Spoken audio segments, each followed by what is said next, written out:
guys, Mitchell00 here. Hey guys, Mitchell00 here. Hey guys, Mitchell00 here. Hey guys, Mitchell00 here. Hey guys, hey. Back when I was 7 years old, the first console that I ever got was the PlayStation. But the PlayStation wasn't my first exposure to video games, oh no. That honor goes to the good old MS-DOS for PC. The 90s. Playing games like Commander Keen or Crystal Caves. But we'll leave those for another review. If you've already seen the title of the video, then you already know where I'm going with this. Because between the years of 1992 and 1996, there was a series of Terminator games made for the PC. Made by Bethesda no less. Yes, Elder Scrolls Bethesda. I'm gonna show you the good, I'm gonna show you the shitty, and I'm gonna show you the hilarious. So let's plug in our Scrolls. What? It's not for the Sega? The games are completely separate entities and not considered to be canonical to the main franchise. However, they do tie together very loosely from game to game. Each one is set during the future war between humanity and the machines. All these games here are first-person shooters. Let's start with Terminator 2029, released in 1992. In this game, you play as a member of John Connor's Special Op team. You're a TechCom soldier wearing a powerful combat armor salvaged from Skynet. Before each mission, you're given a briefing as to what each of your objectives are, in the form of glorious cutscenes. Okay, booting up the game. Decent music. Good so far. The Terminator! Phoenix Team 1, you have a green light and are also clear and naked. How did they know? There's a whole bunch of Terminators behind this door, gentlemen, so instead of taking defensive positions, let's pose dramatically for them.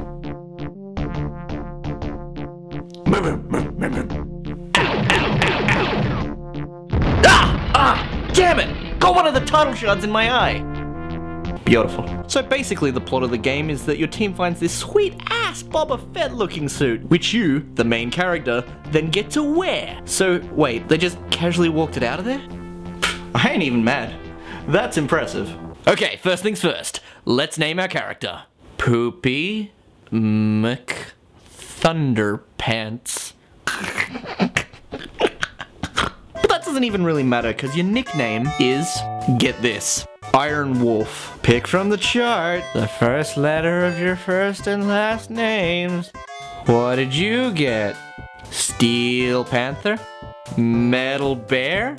So anyway, Aluminum K9 over here sets out to save the future. Welcome to the Special Operations Group, Sergeant. I'll keep the introductions brief. 5 minutes, tops, I promise. This is Major Al Torres of the 14th Light Infantry. Pleasure to meet you, Sergeant. Some of the boys refer to me as Merlin. Some call me the gangster of love. I've seen a lot of action. If you listen to my advice, you should be able to crush these metal frags to dust. Those fucking shits. I'll kill those metal frags. Kill them all. Fuck up their shit. And this is Technician Sterner of the Experimental Weapons Lab. The name's Rachel. I'm happy to get to work with you, Sergeant. Is it, cold in here? Let me start by saying that you do not have to write down everything we tell you. Well, you could have told me that earlier. Not like I ever really learned how to write anyway. All important information will be transferred to your memory core on the ACE battle armor. They call you Iron Wolf, huh? Well, we'll see if you live long enough to earn that name. That's not why they call me Iron Wolf. My only advice is take along fusion grenades. Trust me, you'll need them. You can't tell me what to do. I don't even ask my parents' permission before I go on Nickelodeon.com. Merlin is right, Iron Wolf. A very important warning, Sergeant. Do not, under any circumstances, throw grenades while facing a wall or some other structure. Are you kidding me? I went to the academy, I completed the training. Are you telling me that these guys think that I'm so stupid that I would throw a grenade at a wall? Pull the pin, throw the grenade. Pull the pin, throw the grenade.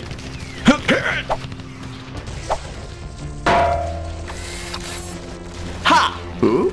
Oh God! Try and keep a cool head.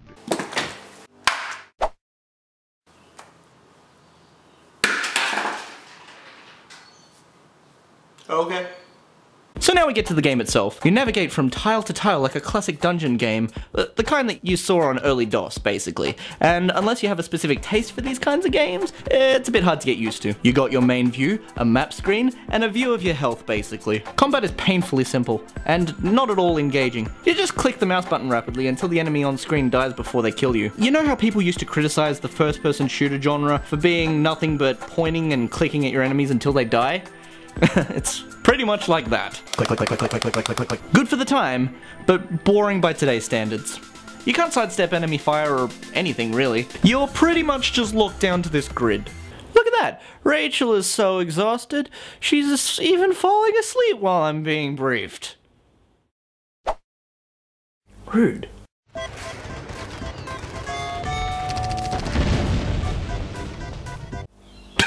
Seriously? So you finally get to the end, and you destroy Skynet. Skynet was a satellite orbiting the Earth all along. Whether it's aliens or robots or whatever sci-fi bullshit, it always comes down to an off switch that destroys the entire invasion. That's how it goes in the sci-fi world. Well then, let's move on to Terminator Rampage, released shortly after Terminator 2029 and is actually a direct sequel to Terminator 2029. And you can tell this by the beginning of this game pretty much being the ending of that game. On the brink of defeat by the Resistance, Skynet uses the time displacement equipment to send a data module containing a complete copy of its program into the past. Arriving at Cyberdyne Systems headquarters, it assumes control of the building and begins using its facilities to build an army of Terminators. You are a soldier who has been sent back through time to stop Skynet's war on the past. So in short, shoot robots, save headquarters, yay!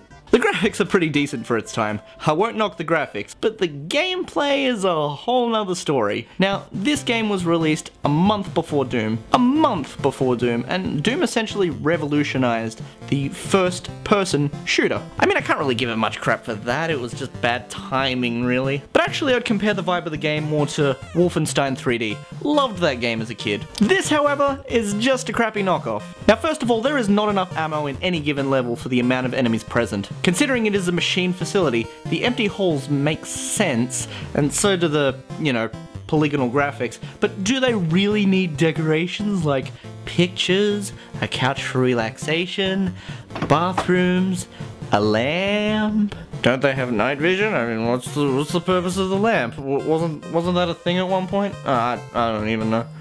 This game requires a lot of backtracking.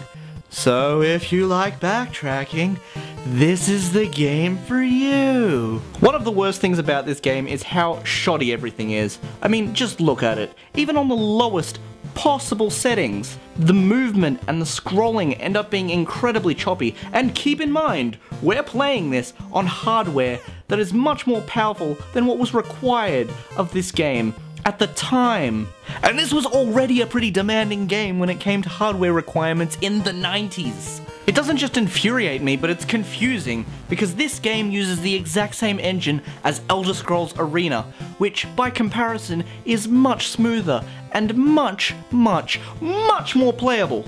The placement of weapons are so sporadic and random in such huge levels, and they are very few and far between. You have to hold back on firepower a heck of a lot, because you have no idea when you're gonna need it, and when you'll next find ammo.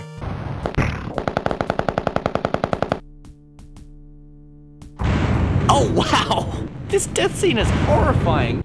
It basically tells you that if you don't win, it's your fault the apocalypse happens. Man, people are gonna unfriend you off Facebook for that shit. Yo Jerry, I heard you were the one that started the robot uprising. A robot did kill my dog, so you're not invited to the family reunion anymore. What's left of it anyway, with the killing and all. Okay, I will give the end boss some credit. They actually did manage to create a bit of a genuinely scary atmosphere. This is the final boss, Metanode. A giant robot armed with a huge cannon. Well, what else were you expecting? In this game, it is Skynet's computer core, buried deep underground. So you defeat Meta Node after 30 or so levels of assembling a gun, and then you are treated to a text ending. Although I cannot return to the future I once knew, I can revel in the knowledge that it will unfold as it should. The ultimate triumph will be man's. Man's what? Man's what? Ah!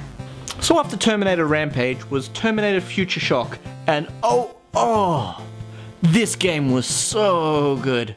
But what I really want to highlight for you today, dear viewers, is the sequel game, and the last one done by Bethesda, titled simply as Skynet. Oh no, the Bethesda logo is gonna run into us! Every man, woman, and child for themselves! Now where did I leave my keys? Not there. Not there. Where the heck are... There they are! Ouch, I landed on someone's keys! Kill all humans. Kill all humans. Kill all... Hey, a butterfly. Now, isn't that just majestic? That's how you open up a Terminator game. How do you follow up that majesty? By making your mission briefings full motion video. Skynet is filmed in front of a live studio audience.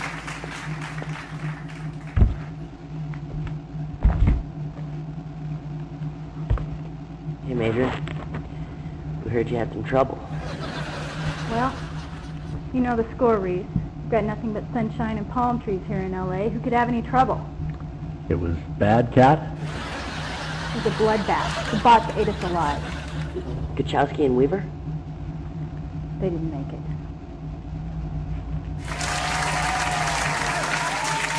All right, people. We've got a lot of work to do to keep the robots out of Sector 3. Straight away, you get introduced to the TechCom team. There's John Connor, the leader. Major Catherine Parker, the badass. Major Catherine Parker. Good to have you aboard. Dr. Bill Hanover? Dr. Bill Hanover, the old computer guy. You could call me Bill. Thomas Jensen, don't actually remember who this guy is. And Kyle Reese, of the Reese's Pieces. Have you met Peaches? She's one of my nieces. And our young skeptic here is Kyle Reese, we think. Up, whoa. That is no way to speak to your dad. Yeah, well, you can't be too careful around here. Anyways, welcome aboard. Now that we're all introduced, are you ready for some action? Yes, sir. Good. Parker, give him the details on one of those recon missions. Right. Actually, you're facing left. The bots have a new complex in Sector 4. Surveillance has shown what people don't need to know about it. Sounds straightforward enough. So you go on a mission to an old missile base, and inside you learn of an old nuclear missile known as Hades. Basically, the most powerful nuclear weapon ever made. Just one Hades will vaporize the entire city. Skynet plans to launch the missile against the surviving resistance, and you have to find a way to stop them, while running and gunning through countless amounts of Terminators. But I'm tired of hanging around the base. I want to go on a mission. I want to go on a mission. I want to go on a mission. A mission. I want to make a difference against Skynet. Skynet. Skynet. Skynet. We've been over this before, Kyle, and my decision stands. I recommend an all-out offensive on the missile base. Hit them fast and hit them hard. Everything we've got. I'm acting. Get a load of this guy. Trying not to laugh his fucking ass off. I think the Las Cruces was the Navy's latest nuclear sub that stopped in L.A. before the war. If we can locate it, the Hades data should be on board. Huh? What? What'd you say? I was playing solitaire. Look, you can even hurt the moon. That's gonna cause some havoc on the Earth's tides. let me just repeat that again. You can kill the moon with bullets. Sorry, Major. I need you here. Look at that! John Connor keeps staring at Catherine's boobs during this scene. I mean, they're brief glances, but let's count them. 1, 2, 3, 4, 5, 6, 7, 8. 8! Do they not have porn in the future, John? Did the robots destroy it all? This situation takes top priority, people. Over the years, a lot of actors have portrayed John Connor. This guy is no John Connor. Good sir, John Connor, you are not. The convoy made it to the silo and the Terminators are prepping the Hades for launch. It's my fault, sir. That convoy should have never gotten through. Get a load of Sergeant Eeyore over here. Oh, it's my fault, sir. Everything's always my fault. Time is a lost luxury, Doctor. We're facing a nuclear strike within the hour. I'm so angry I'm gonna readjust in my chair a little bit. They are that so bad it's good quality. I just love it to death. To them, it's just another day in the office. Well anyway, you redirect the missile that the machines were gonna use against the humans, and that's pretty much the game. This should kill him. Surely. Don't call me Shirley. I gotta tell ya, with the laughable cutscenes and the wide variety of creative and interesting Terminator designs, this is possibly one of the best games in the Terminator video game franchise. Period. If you want a good game about the future robot war, definitely give it a go. So those are the Terminator PC games from the 90s. Have they stood the test of time? Do they hold up as good games today? Other than Skynet? Nah, not particularly. But it's fun to look back on these old games in preparation for Terminator Genisys, which I've seen a preview screening of, and might I say, is awesome! So anyway, until next time. Hasta la vista. Hey guys, thanks for watching! Be sure to subscribe if you want to see more videos like this, and also follow me on Facebook and Twitter and Flitter. You know, you say tomato and I also say tomato. Why would you say any different? It's all good. Whatever. You do your thing, girl. Ain't nobody the boss of you.